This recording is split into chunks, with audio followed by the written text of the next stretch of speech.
Cheers, everybody. Hope you're having a fantastic day. We're back again to talk about some One Piece. And this is a great day for One Piece, I have to say. Very exciting. Very, very exciting. Because you know what we have today, lads? We have a complete and utter turn of events I was not expecting. A complete shift, a complete change for the arc. And I don't know what's going on. And it's great. For one, all right, we got our new monster trio, man. We got a new monster trio now. We have Sanji, Jinbei, and Frankie, the big three generals, man. That's great to see them together, but it's also, man, is this chapter great for Zoro fans? But we'll talk about that later. That's going to be a whole agenda thing. I haven't even looked at anything online, but I'm sure people are going crazy because this chapter has a lot of implications. But we'll talk about power scaling later on. There's some very interesting stuff that happened in this chapter. For one, we found out about Domi Reversi. This is the biggest thing, I think, personally. Domi Reversi being reversed by killing your opponents is very interesting. Because that means, obviously, that Garp and Roger killed Rox. Or, if not, that means Rox is still alive. Now, I hope, in a way, that could bring back the theory we had about Rox being within Blackbeard, and that's an interesting theory. Now, do I think it will play out very well? No, because, I mean, he was already gone. Like, how is he going to get to the other world? Also, how would Garling not already know that? But it does leave some interesting gaps that Oda can fill in later on. Interesting theories, about Rox being still around, or Rox being the man marked by flames, or, Rox being part of Blackbeard or being one of the people in Blackbeard is very interesting. Though I don't it would be interesting, obviously. That was the initial theory for a long time, but now it's back on the table. I don't know. I think realistically he was knocked out of the form and then killed by Garling, because there's no way Garling wouldn't know about this whole death thing. He's very knowledgeable. He obviously has a lot of power. Because even I was thinking of this the other day, right? Like, Shanks being able to stop the war and having this, push over the world government as for Garland, even though he abandoned the government, shows how powerful Garling is, right? And how much stake he has. So I'm wondering to see how this goes. And obviously it's going to play into Shamrock and different things. But it also leaves a very interesting idea with Domi Reversi, right? Because how come Harold wasn't brought back? Now, you could say it's different from Domi Reversi because he was actually contracted by Emu. That is true. That is a very big difference. But it does leave some interesting fights on the table where we can actually see, full power individuals having to take out others to bring them back, and if they'll be taken out for good. With this idea of being able to be brought back by killing the individual, I am starting to think that Garp might be Domi Reversi'd. Now, I just thought about this the other day, but the whole way, with Garp, I wasn't sure where it was going. I always knew he might die at some stage, but we might have to see either Dragon or Luffy fight Garp and take him out to reverse Domi Reversi. Because imagine, we've seen how much it breaks people, and Garp has been broken with Marineford, and I'm not sure what would break him again, whether it be Kobe or Luffy related, or even Dragon related, you know what I mean? But in a way where Emu could take control of him, because he is the biggest thorn in Emu's side. I mean, Emu hasn't done anything after he attacked him on God Valley, so there has to be some repercussions later on. He has to have some impact on the story in a way, and I think either Luffy or Dragon having that emotional moment, having to fight him, would be incredibly interesting, and it would go some interesting ways with his character, having to go, he chose all his life to go job over family, and now this is the result of it, right? Kind of a comeuppance in some way, while also allowing us to sympathize with him. Be very interesting, especially because Garp had to be on the opposite end of it before with God Valley. I think this is a very interesting idea, especially for the final war. It also leaves open some fights that we can have. So then Dragon has an opponent. Do you know what I mean? Because Dragon's opponent is kind of all over the place. You could say Garling. You could even say Emu. There's a lot of options. But having him fight his own father would be very interesting. But that's also a way to hold up Luffy, so Luffy doesn't get to Emu or Akainu too early. So we could still have Sabo kind of fighting Akainu and then Luffy showing up and finishing the job at some stage or teaming up with him. Because we also see, I've said this every arc, so it's not necessarily true. None of it is actually followed through. But at some stage in every arc, Oda has a team up of a group of characters. We saw that in this chapter with Frankie, Frankie, Sanji, and Jinbei, right? And the new monster trio, kind of the general powerhouses of the crew outside of the captain and the vice captain. But this makes me more confident that Loki's going to join the crew, right? And I know it's like, oh man, he's too big, but I think it has to happen, man. There's very few cases where I've seen a cast member be invited to the crew directly by Luffy and then not do it. I think the Bush guy was the only guy to do it. And I don't know if there's any other one. I know Vivi did, but like technically Vivi wasn't directly asked. She was just already part of the crew. And also she's still considered a crew member and she's going to come back. So that is slightly different. Do you know what I mean? Whereas with Loki, I think if we have this new group of like the top three with Luffy, Zoro, and Loki, right? You could have it be Sanji, Jinbei, and Frankie. And I know people would kind of freak out a bit, but I do think it's interesting to see that because I do think the levels of these Straw Hats are going to go up dramatically. Like, I know I was talking to a buddy of mine and he's talking about how like it just can't be because he is Shanks level. But we're seeing here now the parallels between Zoro and Shanks, for example, with the Giants. He literally 1-for-1 that panel from when Shanks was on Elbaf, right? With different Giants, obviously. So Zoro's obviously going to get to a similar level. It's also good Mihawk hype. I won't lie to you. This is great Mihawk hype because obviously Zoro has to be to that level. And it's a good scaling for Mihawk. And obviously we know Zoro is unconsciously very strong. So once he learns to control the powers that he has, he will fully awaken to that abilities, right? So it's interesting to see how he's going to take that and how Oda's going to go about it. Because obviously we have Frankie getting his power up through proper fuel. And that's very interesting. It's an interesting way to go. We might see some of the alterations that Frankie made when he got all of Queen's tech, because we know Sanji mentioned that in Wano and it was never acted upon. We're finally getting Frankie interacting with Vegapunk, which I think is very interesting that it didn't happen on the island. But now that we're getting it bit by bit and having small interactions between them, kind of gradually building towards a bigger thing for Frankie, it's quite interesting. Because a lot of people were disappointed when Egghead came out and Frankie didn't get that major moment with Vegapunk. But I do think Oda's given it to us that way in a very small amount and gradually building up Frankie's character arc with Vegapunk. And if Vegapunk sticks around in some form or another, it'd be very interesting to see how Frankie develops and interacts with Vegapunk. And obviously we got more tech coming our way. I do think Frankie's going to improve the Thousand Sunny because I feel like everyone on the crew is getting an upgrade, right? And I'm completely lost about Usopp's upgrade now. I was a big, Usopp's going to fight Dorian Broggy and that's how he's going to get his upgrade because Zoro's going to fight with him and then he'll have a chance to improve because Zoro will, take on the major bits of damage while Usopp's trying to improve, right? And there's a whole thing about Ragnar and Loki, so I don't see them separating at any stage. So I don't know what abilities Usopp can get. I'm very kind of stuck on what Usopp's going to do.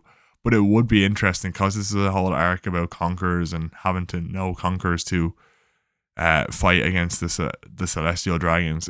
Obviously, he's going to get conquerors at some stage, and it would be interesting to be now. Like, I know Oda wants to keep Usopp as the weakest, but you can still be the weakest of a really strong crew and have some good power about you, or even just increase his bag of tricks so he has more tricks up his sleeve, because I do feel like the rest of the crew are kind of coming into their own, right? The only one who's technically had a bad show in this arc right now outside of Usopp is probably Robin, and even then she's been doing stuff, she just hasn't done any major damage. Like Nami obviously had a great showing in Wano comparatively, and then obviously Robin did as well. Robin's been getting pretty battered by Summers this arc, but I do find that this is mainly an emotional arc for her, and it's not necessarily a power-based arc. She got her big power-up last arc, and she's still very formidable, right? So we're getting stuff we're seeing Brooks' kind of true strength. We're getting more stuff from Sanji, slowly but surely. We still haven't heard what Gaban said to him, And then obviously Frankie's getting a power up, which is very interesting because people thought Wano or Egghead was going to be his power up, and getting it in Elbath. I think when Oda decided to do Elbath, he decided to condense a lot of the power ups into one arc. So then we could go into, let's say, the final war with like the crew being more structured, more ready to go. Because if we're having parallels between Zoro and Shanks, that kind of shows the level the crew are going to be at now at the end of Elbath. And I think there's an interesting way to make it quick. Like, I think with the rest of the Straw Hats, they're at a level where, like, obviously Nami can advance with Zeus as Zeus gets stronger and she gets stronger. And, like, I think Nami's power is very underestimated because Zeus is such a strong power up. And obviously we saw in the anime, it kind of looked like she had hockey or a small amount of it through Zeus, which is very interesting. And obviously I think observation would be good for her for the weather and stuff. And that, I think Anel, if Anel ever shows up, I think that's the time where she'll get a big power boost because we'll have weather-based stuff and she might even be a big component against them. She was big in Skypiea, obviously. Big character for that. And it'd be interesting to see her again and see what she does. We have the Witheria stuff. Like, Nami has a way to get stronger. Everyone except for Usopp, in my eyes, has a way to get stronger, but I do want to see him get stronger. Obviously, Chopper has his drugs. Chopper's very interesting, right? Because this arc in particular, he doesn't have a lot to do. He's being a doctor-heavy person, right? He's helping Gabon. He's doing his doctory things. But the problem with Chopper, and I'll say this now, like, I love Chopper is a merchandisable guy. You know, I got this guy at Dublin Comic Con. Look at him. Little legend.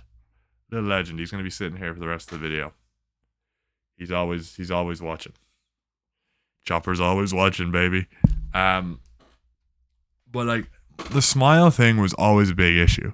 Like, it was never really brought up. It was a big thing for Zoro, but it was never brought up with Chopper. And this is the problem, because Chopper had big moments, obviously, in Thriller Bark, and even Punk Hazard about not being able to cure the kids and having to work towards that over time, right? But with the smiles, it was very different, and it kind of detaches Chopper from the rest of the story. I feel like he is a bit detached. Out with the Straw Hats, I feel like his emotional moments are not going to hit as well, and he doesn't have a character arc for the final saga. So I'm wondering if he's going to be built up, because the rest of them have different things going on with them. We can see he's building up something with Sanji. We can see he's building up something with Zoro.